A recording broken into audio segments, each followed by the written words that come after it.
Hello नमस्कार दोस्तों, welcome back our official YouTube channel law with Ronit. दोस्तों, आप सभी लोगों को पता है कि पार्लियामेंट ऑफ इंडिया के द्वारा 3 नए कानून दे दिए गए हैं, जो कि आपको हमारे बैकग्राउंड में दिख रहा है। जी हाँ साथियों, आप सभी लोगों को पता है कि इंडियन पेनल कोड को ओमिट किया गया है, इंडियन पेनल कोड को रिपील किया गया है। और रिपील करके क्या दिया गया है पार्लियामेंट ऑफ इंडिया के द्वारा? तो साथियों, भारतीय न्याय संहिता 2023 दिया गया है। साथियों, ये जो मैं आपके लिए पार्ट लेकर के आ रहा हूं, ये इंडेक्स का आज पार्ट नंबर 3 लेकर के आ रहा हूं।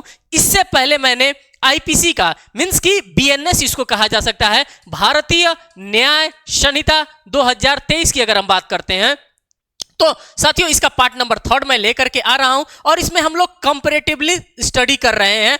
हमारे आईपीसी को एक तरफ हम स्टडी कर रहे हैं और दूसरे तरफ हम अपने बीएनएस को, भारतीय न्याय संहिता 2023 को स्टडी कर रहे हैं। तो साथियों, आज चलते हैं उस चैप्टर पे जिसको कि अभी तक हम लोगों ने पढ़ने का काम नहीं किया है। अब उसी चैप्टर को हम यहाँ पे पढ़ने वाले हैं और देखने वाले हैं कि कौन कौन से सेक्शन उसके अंतर्गत आते हैं। देखिए साथियों, आज जो हम पढ़ने वाले हैं वो चैप्टर नंबर 5 को पढ़ने वाले हैं। अब आप कहेंगे कि चैप्टर नंबर 5 क्यों पढ़ेंगे? तो पार्ट 3 जो हम आज आप लोगों के लिए लेकर के आ रहे हैं, तो पार्ट 3 में साथियों हमारा आज यहाँ पे है चैप्टर नंबर 5।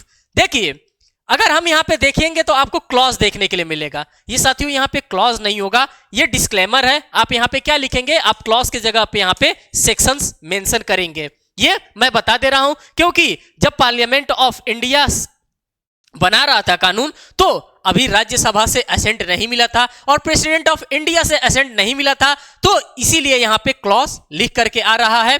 अब क्या हो गया है? अब प्रेसिडेंट ऑफ इंडिया से भी असेंट मिल गया है, राज्यसभा से भी असेंट मिल गया है। तो अब ये क्या हो गया है साथियों? अब ये हमारा बिल न होकर के अब हमारा ये एक्ट बन गया है। और जब एक्ट बन गया तो यहां पे हम सेक्शंस मेंशन करेंगे। साथियों, आप यहां पर देखेंगे कि क्या लिखा है। लिखा है चैप्टर नंबर 5 में हम बीएनएस इसको कहेंगे, भारतीय नागरिक संहिता कहेंगे, भारतीय न्याय संहिता कहेंगे। नागरिक नहीं, भारतीय न्याय संहिता कहेंगे। मींस की बीएनएस 2023 हम इसको कहेंगे। यही शॉर्टकट हम बार बार अप्लाई करेंगे। साथियों, आप यहां पर देख रहे होंगे कि लिखा है of offences against women and children, of sexual offences की बात कर रहा है। किसकी बात कर रहा है हमारा चैप्टर नंबर 5? तो चैप्टर नंबर हमारा 5 बात कर रहा है खास करके महिलाओं के बारे में, बच्चों के बारे में, और किन महिलाओं और किन बच्चों के बारे में जिनके ऊपर सेक्सुअल ऑफेंसेस कमिट किए जाते हैं, उन्हीं के बारे में यहां पे बात किया जाता है। आप सभी लोगों को पता है कि हमारे इंडियन पेनल कोड 1860 में, जो कि लॉर्ड मैकाले साहब के द्वारा बनाया गया था, उसमें हम लोग रेप कहां पर देखते थे? तो रेप हम लोग देखते थे सेक्शन नंबर 375 में हमको देखने के लिए मिलता था। और अगर हम बात करते हैं बीएनएस की बात करते हैं, भारतीय न्याय संहिता 2023 की बात करते हैं, तो जो हमारा 375 नंबर का सेक्शन था वो कहां पे अब चला आया साथियों? तो जो 375 नंबर का हमारा सेक्शन था वो चला आया सेक्शन नंबर 63 के पास। और 63 में हमें क्या देखने के लिए मिल रहा है? हमें रेप देखने के लिए मिल रहा है। रेप का डेफिनेशन हमें देखने के लिए मिल रहा है। 375 आईपीसी वाला मामला कहां पे आ गया? सेक्शन नंबर 63 के पास चला गया।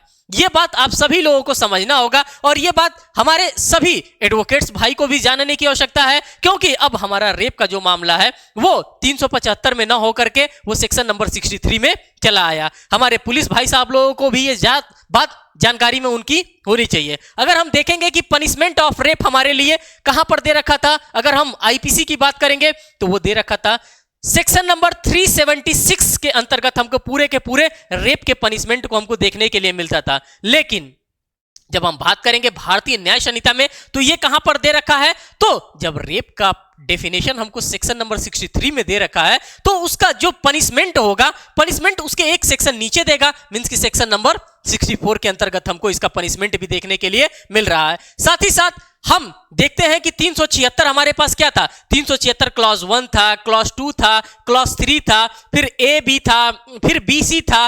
मींस की इस तरह से तमाम प्रकार के क्लॉजेस को वहां पे जोड़ने का काम किया गया था। 2013 का निर्भया जब कांड हुआ था, तो निर्भया कांड के बाद एक बहुत बड़ा अमेंडमेंट किया गया था। फिर 2018 में अमेंडमेंट किया गया था और अमेंड कर करके क्या किया गया था?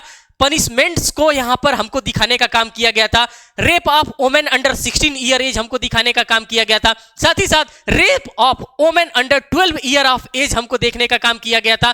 हर एक चीज हमको देखने के लिए वहां पे बताया जा रहा था। हमारे कहां पे? तो हमारे Indian penal code section number 376 के अंतर्गत। और वो हमें कहां देखने के लिए अब मिल रहा है? तो भारतीय नागरिक संहिता, भारतीय न्याय संहिता 2023 में हमें सेक्शन नंबर 63 में इसके रेप के डेफिनेशन के बारे में देखने के लिए मिल रहा है। सेक्शन नंबर 64 में हमें पनिशमेंट ऑफ रेप देखने के लिए मिल रहा है। साथ ही साथ सेक्शन नंबर 65 इसका क्या कह रहा है? सेक्शन नंबर 65 हमारा बीएनएस 2023 का कह रहा है कि punishment for rape in certain cases. अब सर्टेन कौन कौन से केसेस हो सकते हैं साथियों? तो पहला अगर हम सर्टेन केस देखे हैं तो पहले केस में बता रहा है rape on women under 16 year of age. ये हमारा कहां पे हुआ करता था? तो ये हमारा आईपीसी में सेक्शन नंबर 376 सब क्लॉज 3 के अंतर्गत हुआ करता था। लेकिन ये भाई साहब कहां पर चले आए? ये चले आए अगर इस तरह से कोई ऑफेंस कमिट किया जाएगा तो ये हमारे बीएनएस 2023 के सेक्शन नंबर 65 के ये ऑफेंस माने जाएंगे। साथ ही साथ सेकंड यहां पर दे रहा है कि rape on women under 12 year of age की हम बात करते थे और ये हम अपने इंडियन पेनल कोड में कहां पर देखते थे? तो जब हम इंडियन पेनल कोड की बात करेंगे तो ये हम देखते थे सेक्शन नंबर 376 ए बी के अंतर्गत ये हमारा फॉल करने वाला मैटर था। और ये मामला अब हमको कहां पर देखने के लिए मिलेगा? तो बीएनएस के अंतर्गत ये मामला हमको सेक्शन नंबर 65 के अंतर्गत देखने के लिए मिलेगा। तो यही चेंजेस हैं और इन्हीं चेंजेस को आप सभी लोगों को समझने की आवश्यकता है। जितना बेहतर तरीके से आप यहां पे समझते हुए चलेंगे उतना ही बेहतर तरीके से आपका काम यहां पे बनता हुआ चलेगा। साथ ही साथ बात करेंगे रेप कॉजिंग डेथ और परसिस्टेंट वेजिटेटिव स्टेट की बात करेंगे। साथियों जब हम वेजिटेटिव स्टेट की बात करते हैं तब हमको एक केस लॉ याद आता है, अरुणा रामचंद्र सान बाग। जी हां साथियों, यह बहुत ही भयावह केस लॉ था। जब हम इंडियन पेनल कोड को पढ़ते थे, सेक्शन नंबर 376 कैपिटल ए को पढ़ते थे तो वहां पे क्या हो जाता था? वहां पे हमको वेजिटेटिव स्टेट वाला मैटर देखने के लिए मिलता था। और जब हम वेजिटेटिव स्टेट की बात करते हैं तब अरुणा रामचंद्र सान बाग का केस हमारे सामने आ जाता था, जो कि मुंबई के केम अस्पताल में भर्ती थी और वेजिटेटिव स्टेट में उन्होंने 35 साल अपने जीवन के काट दिए। उनके साथ इसी प्रकार का रेप का ऑफेंस कमिट किया गया था और यह हमें कहां देखने के लिए मिलता था? 376 के कैपिटल ए के अंतर्गत देखने के लिए मिलता था। लेकिन अब यह मामला कहां पर के चला आया? तो यह मामला आपके पास चला आया बीएनएस 2023 सेक्शन नंबर 63 के अंतर्गत यह मामला चला आया।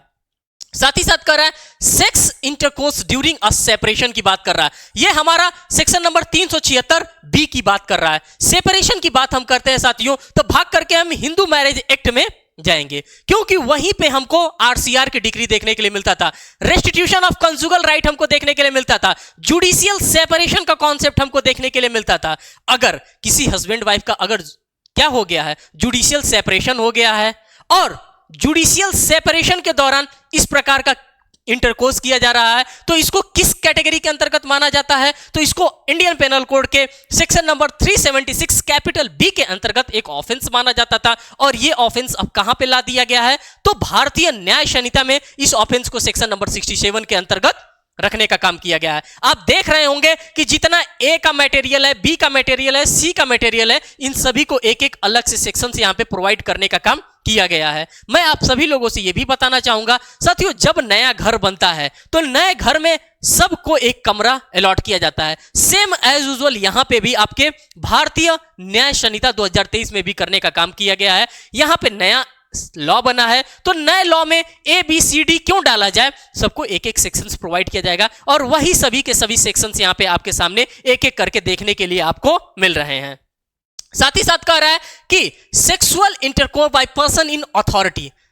आप लोगों ने वर्क प्लेस पे रेप के बारे में पढ़ा होगा और जब हम वर्क प्लेस के रेप के बारे में पढ़ते हैं साथियों तो ये हमारे लिए क्या हो जाता है? ये हमारे लिए उतना ही इंपॉर्टेंट हो जाता है जितना कि हमारा राजस्थान में जो घटना घटी थी उस राजस्थान के घटना से याद आता है। और वो घटना अभी हमें एट दैट टाइम याद नहीं आ रहा है। आप लोग कमेंट सेक्शन में जरूर उस घटना को बताइएगा कि वो कौन सा घटना था कि जो कि वर्क प्लेस में रेप की बात हमको देखने के लिए मिलता था। ये हमको आईपीसी के सेक्शन नंबर 376 कैपिटल सी के अंतर्गत देखने के लिए मिलता था। और यहां पे कहां देखने के लिए मिल रहा है? तो यहां पे सेक्शन नंबर 68 के अंतर्गत हमको देखने के लिए मिल रहा है, जिसमें भौरी देवी का मामला है। कौन सा मामला है? तो भौरी देवी का मामला यहां पे आपके सामने आएगा और इंडियन पेनल कोड यहाँ पे 376 सी की बात करता था, अब ये सेक्शन नंबर 68 के अंतर्गत चला आया। फिर यहां पर देखिए कह रहा है sexual intercourse by deceitful means of false promise to marry की बात कर रहा है। आजकल के तमाम पेपर की घटनाओं में हमको पढ़ने के लिए मिल रहा है।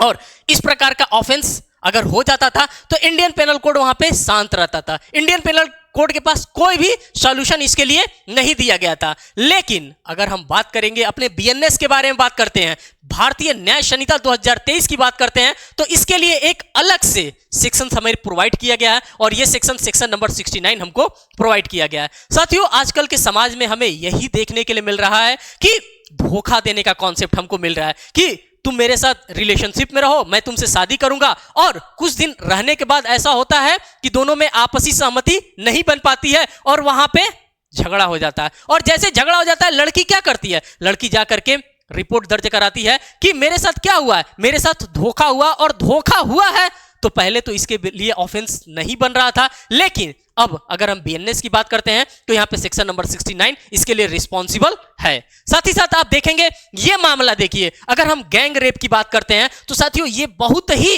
भयावह मामले की बात अगर हम कहेंगे, निर्भया केस की हम बात करेंगे तो 376 कैपिटल डी के बारे में आज तक किसने नहीं सुना होगा, जहां पे गैंग रेप की बात करती है, जहां पे 4-5 लोगों के द्वारा मिलकर के किसी भी प्रकार से कोई सेक्सुअल ऑफेंसेस कमिट किया जा रहा है किसी एक फीमेल के साथ, किसी एक फीमेल कैंडिडेट के साथ, तो इसको क्या कहा जाता था, इसको गैंग रेप कहा जाता था। और ये गैंग रेप हमारा 376 कैपिटल डी के अंतर्गत फॉल करने वाला मामला था। और ये आप कहां पे चला आया है, तो ये चला आया है बीएनएस के सेक्शन नंबर 70 के अंतर्गत चला आया है। साथ ही साथ यहां पे कह रहा है gang rape on women under the age of 18 year, इसके बारे में भी हमारा आईपीसी पहले शांत हुआ करता था। लेकिन जो हमारा बीएनएस है साथियों, बीएनएस भारतीय न्याय संहिता की अगर हम बात करते हैं तो सेक्शन नंबर 70 के अंतर्गत हमको ये पूरा का पूरा कंटेंट देखने के लिए मिल रहा है। किसका देखने के लिए मिल रहा है, तो जो 376 डी का हमारा मामला हुआ करता था, गैंग रेप की अगर हम बात करते हैं या gang rape of women under the age of 18 year, ये पूरा का पूरा मामला हमारा कौन संभाल रहा है, तो हमारा बीएनएस का सेक्शन नंबर 70 ये संभालने का काम कर रहा है। रिपीटेड ऑफेंडर्स की अगर हम बात करते हैं, बहुत ज्यादा भयावह मामला, भैया बार बार वो रुकने का नाम ही नहीं ले रहा है। एक किया, जेल से होकर क्या, फिर एक ऑफेंस कर दिया। अगर रिपीटेड ऑफेंडर है तो 376 कैपिटल ई इसके लिए इंडियन पेनल कोड का रिस्पॉन्सिबल था, लेकिन अब कौन रिस्पॉन्सिबल हो गया है, तो इसके लिए रिस्पॉन्सिबल हो गया है हमारा बीएनएस का सेक्शन नंबर 71। यहां पे कह रहा है disclosure of identity of victims की अगर हम बात करते हैं तो साथियों इसके लिए रिस्पॉन्सिबल कौन था, तो इसके लिए रिस्पॉन्सिबल हमारा सेक्शन था सेक्शन नंबर 228 कैपिटल ए की बात करते हैं, 228 ए की हम बात करते हैं। अब इसमें क्या हुआ करता था, disclosure of identity of victims की हम बात करें तो जैसे कि मान लीजिए कि किसी का रेप हुआ, रेप होने के बाद आप उसके जो विक्टिम है, जो पीड़ित है, उसके आप फोटो को आप पब्लिकली नहीं कर सकते हैं। अभी भी आप पेपर में देखते होंगे या टीवी पे देखते होंगे तो उसके चेहरे को क्या कर दिया जाता है, उसके चेहरे को ब्लर कर दिया जाता है। इसलिए ब्लर कर दिया जाता है क्योंकि हमारा इंडियन पेनल कोड का सेक्शन नंबर 228 कैपिटल ए डंडा लेकर के खड़ा रहता था। अगर आप रेप विक्टिम का अगर आप फेस दिखाएंगे, अगर उसके चेहरे को वहां पे उजागर करते हैं तो आप क्या हो जाएंगे, आप पेनलाइज होंगे। और दंड आपको कौन देगा, तो सेक्शन नंबर 228 कैपिटल ए के तहत इंडियन पेनल कोड आपको पनिश करेगा। और इसके लिए अब कौन सा सेक्शन रिस्पॉन्सिबल हो गया है, तो अब जो सेक्शन रिस्पॉन्सिबल हो गया है साथियों, वो हमारा सेक्शन नंबर 72 यहां पे रिस्पॉन्सिबल हो गया है। तो इस प्रकार से आप देख रहे हैं कि पूरे के पूरे रेप के ऑफेंस को आप लोगों ने एक एक करके यहां पर देखने का काम किया है। थोड़ा सा ये भी आप टाइम दीजिए, ये भी मैं आपके सामने रखने का काम करता हूं। कह रहा है असॉल्ट और क्रिमिनल, यहां पे क्लॉज है, क्लॉज को आप डिस्क्लेमर समझिए, यहां पे क्लॉज की जगह पे आप लोग सेक्शंस जरूर मेंशन करिएगा। कोई कमेंट में हमें ये ना कहे कि वहां पे क्लॉज लिखा है, मैं पहले ही बता दे रहा हूं ये सेक्शन है, क्लॉज नहीं है। यहां पे कह रहा है assault on criminal force to women outrage her modesty. साथियों आप सभी लोगों को क्यों नहीं पता है रूपल देवल बजाज वर्सेस केपीएस गिल का मामला, जो कि हम पढ़ते थे कहां पे, सेक्शन नंबर 354 में, इंडियन पेनल कोड के सेक्शन नंबर 354 में पढ़ते थे। और सेक्शन नंबर 354 में ही हम लोग पढ़ते थे रूपल देवल बजाज वर्सेस केपीएस गिल का मामला। और वो किससे था, तो साथियों वो आउटरेजिंग हर मोडेस्टी से ही था। किसका मोडेस्टी होता था, किसकी आउटरेजिंग की बात करते हैं, तो यहां पे जो आउटरेजिंग और मोडेस्टी की बात करते हैं, एक फीमेल का ही आउटरेजिंग एंड मोडेस्टी हो सकता था। और ये हमारा मामला 354 का अब कहां पे चला आया है, तो 354 का मामला अब हमारे सेक्शन नंबर 73 के पास चला आया है। साथ ही साथ कर रहा है सेक्सुअल हरासमेंट, ये भी बहुत ही खतरनाक है। 354 ए हम पढ़ते थे, बी पढ़ते थे, सी पढ़ते थे और डी पढ़ते थे। अब सेक्सुअल हरासमेंट की अगर हम बात करते हैं, 354 ए की बात करते हैं, तो सेक्सुअल हरासमेंट का मामला कहां पे चला आया, तो ये चला आया सेक्शन नंबर 74 के पास चला आया। साथ ही साथ कर रहा है असॉल्ट और criminal force with intent to disrobe. जब जब हम डिसरोब की बात करते हैं तब तब आप महाभारत याद करिएगा, और ये हमारा इंडियन पेनल कोड के सेक्शन नंबर 354 बी के अंतर्गत देखने जाने वाला कंटेंट है। मैं डिस्क्लेमर के साथ बता रहा हूं कि मेरा कोई भी इंटेंशन गलत नहीं है। जो भी इंटेंशन है, आप महाभारत को देखिएगा कि वहां पे डिसरोब करने का काम किया जा रहा था, किसके द्वारा, दुशासन के द्वारा। वही डिसरोब की बात यहां पे की जा रही है। अगर असॉल्ट किया जा रहा है या फिर क्रिमिनल फोर्स के द्वारा किसी को इंटेंट करके उसके वस्त्र को उतारा जा रहा है, डिसरोब किया जा रहा है, इसके लिए पहले हमारा सेक्शन लाइबल हुआ करता था, आईपीसी का सेक्शन नंबर 354 कैपिटल बी। लेकिन अब इसके लिए लाइबल कौन सेक्शन है, तो हमारा BNS 2023 का सेक्शन नंबर 75 इसके लिए रिस्पॉन्सिबल है। वॉयरिज्म की बात करते हैं, बहुत ही खतरनाक सेक्शन था वॉयरिज्म। 354C की अगर हम बात करते हैं, दृश्यकारिता की बात करता है। आप किसी को झांक रहे हैं, कैसे झांक रहे हैं, कोई महिला है अगर अकेले अपना वस्त्र बदल रही है, आप वहां पे झांक रहे हैं, बार बार देखने का उसको प्रयास कर रहे हैं, आप वॉयरिज्म कर रहे थे। यह मामला सेक्शन नंबर 354 कैपिटल सी के अंतर्गत हमको देखने के लिए मिलता था। और यह मामला आप कहां पे चला आया, तो यह मामला चला आया वॉयरिज्म का सेक्शन नंबर 76 के अंतर्गत हमारे BNS में चला आया। और जो सबसे इंपॉर्टेंट मामला जो आजकल के लड़के खूब धूमधाम से कर रहे हैं, स्टॉकिंग। 354 कैपिटल डी, ऑनलाइन देख रहे हैं, फेसबुक पे लाइव है, ठीक है, लाइव है, फट से उसको मैसेज किए हैं, वो बार बार आपको अनफ्रेंड कर रही है, लेकिन बार बार आप फ्रेंड रिक्वेस्ट भेज रहे हैं, बार बार देख रहे हैं कब ऑनलाइन हुई, कब ऑफलाइन हुई, फेसबुक पे, इंस्टा पे, ट्विटर पे, जहां पे भी आप उसको फॉलो करना चाह रहे हैं।